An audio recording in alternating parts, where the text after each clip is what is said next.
ಒಂದು ದಿನದ ಬಳಿಕ ರಿಲೀಸ್ ಆಗಿರುವಂತಹ ಐಕಾನ್ ಸ್ಟಾರ್ ಅಲ್ಲು ಅರ್ಜುನ್ ಅವರು ಸುದ್ದಿಗೋಷ್ಠಿಯನ್ನು ಮಾಡ್ತಾ ಇದ್ದಾರೆ. ಈ ಸುದ್ದಿಗೋಷ್ಠಿಯಲ್ಲಿ ಯಾವೆಲ್ಲ ವಿಚಾರವನ್ನು ಪ್ರಸ್ತಾಪಿಸುತ್ತಾರೆ ಎನ್ನುವಂತಹ ಕುತೂಹಲ ಸಹಜವಾಗಿಯೇ ನಿರ್ಮಾಣವಾಗ್ತಿದೆ.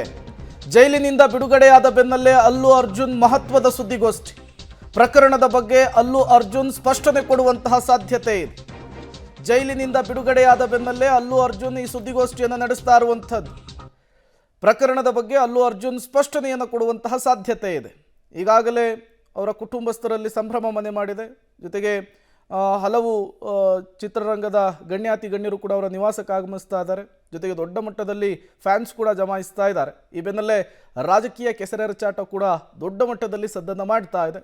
ಈ ಎಲ್ಲ ಬೆಳವಣಿಗೆಗಳ ನಡುವೆ ಮಹಿಳೆಯ ಸಾವಿನ ವಿಚಾರಕ್ಕೆ, ಕಾಲ್ತುಳಿತದಲ್ಲಿ ಮಹಿಳೆ ಸಾವನ್ನಪ್ಪಿದಂತಹ ವಿಚಾರಕ್ಕೆ ಅರೆಸ್ಟ್ ಆಗಿ ಜಾಮೀನಿನ ಮೇರೆಗೆ ಹೊರಬಂದಿರುವಂತಹ ಅಲ್ಲು ಅರ್ಜುನ್ ಯಾವ ಸ್ಟೇಟ್ಮೆಂಟನ್ನು ಕೊಡ್ತಾರೆ, ಮತ್ಯಾವೆಲ್ಲ ವಿಚಾರವನ್ನು ಪ್ರಸ್ತಾಪಿಸ್ತಾರೆ ಎನ್ನುವಂತಹ ಕುತೂಹಲ ಸಹಜವಾಗಿಯೇ ನಿರ್ಮಾಣವಾಗ್ತಿದೆ.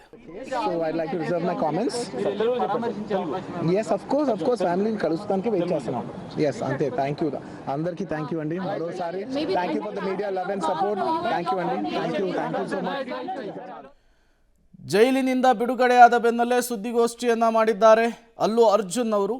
ಈ ಪ್ರಕರಣಕ್ಕೆ ಸಂಬಂಧಪಟ್ಟಂತೆ ಒಂದಿಷ್ಟು ವಿವರವನ್ನು ಕೊಡುವಂತಹ ಕೆಲಸವನ್ನು ಮಾಡಿದ್ದಾರೆ. ಇವತ್ತು ಬೆಳಗ್ಗೆ ಅವರು ಬಿಡುಗಡೆಯಾಗಿದ್ದರು, ನಿನ್ನೆ ಅರೆಸ್ಟ್ ಆಗಿದ್ದರು. ಈ ಪ್ರಕರಣಕ್ಕೆ ಸಂಬಂಧಪಟ್ಟಂತೆ ಬೆಳಗ್ಗೆ ಅಷ್ಟೇ ಮಾಧ್ಯಮಗಳಿಗೆ ರಿಯಾಕ್ಟ್ ಮಾಡಿದರು.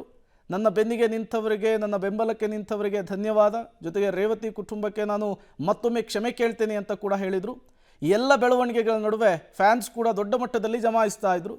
ಹಾಗಾಗಿಯೇ ತತ್ಕ್ಷಣಕ್ಕೆ ತುರ್ತು ಸುದ್ದಿಗೋಷ್ಠಿಯನ್ನು ನಡೆಸಿ ಒಂದಿಷ್ಟು ವಿವರವನ್ನು ಕೊಡುವಂತಹ ಕೆಲಸವನ್ನು icon star, stylish star Allu Arjun ಮಾಡಿರುವಂಥದ್ದು. ಕಾನೂನಿನ ಮುಂದೆ ಎಲ್ಲರೂ ಕೂಡ ತಲೆಬಾಗಬೇಕು ಅಂಥೇಳಿ ಬೆಳಗ್ಗೆ ಅಷ್ಟೇ ರಿಯಾಕ್ಟ್ ಮಾಡಿದರು ಅಲ್ಲು ಅರ್ಜುನ್ ಅವರು. ಕಾಲ್ತುಳಿತದ ಕೇಸ್ ಬಗ್ಗೆ ನಟ ಅಲ್ಲು ಅರ್ಜುನ್ ಮತ್ತೊಮ್ಮೆ ವಿವರಣೆ ಕೊಡುವಂತಹ ಕೆಲಸವನ್ನು ಮಾಡ್ತಾ ಇದ್ದಾರೆ.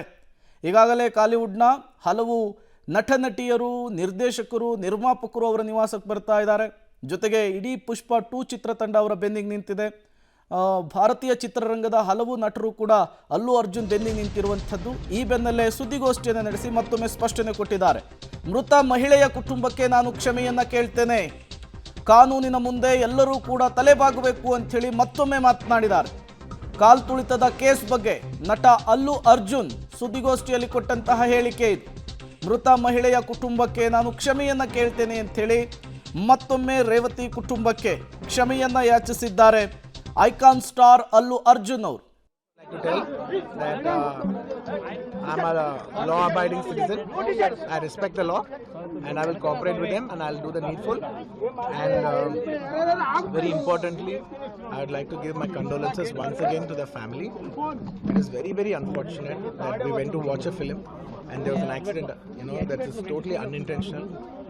We went to watch a movie and due to an unfortunate accident, there's been a loss of a person, and we're always very sorry for whatever's genuinely happened, and it's purely out of my personal control. I would also like to tell that I'm a law-abiding citizen. I respect the law, and I will cooperate with them, and I'll do the needful. And very importantly, I would like to give my condolences once again to the family. It is very, very unfortunate that we went to watch a film and there was an accident. That is totally unintentional. We went to watch a movie and due to an unfortunate accident, there's been a loss of a person, and we're always very sorry for whatever's genuinely happened, and it's purely out of my personal control. I would also like to tell